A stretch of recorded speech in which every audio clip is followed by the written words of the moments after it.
I joked with her nga po, sabi ko, veteran actress ka na sa mata ko kasi Grabe, talagang parang ang tingin ko tanda sa ko kanya na. up there na kasi impressive nun. Imagine, 19 ka na, so long na industry. So, ah, ano po ang lalim niya, ang dami niyang insights na sabi ko, wow, that makes, for me, that makes someone very beautiful.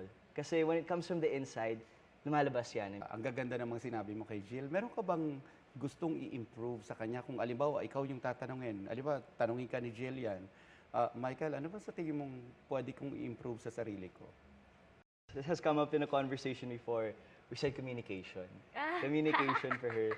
Kasi we were talking about yung mga weaknesses nga namin in life. And sabi ko, nako Jill, communication is key.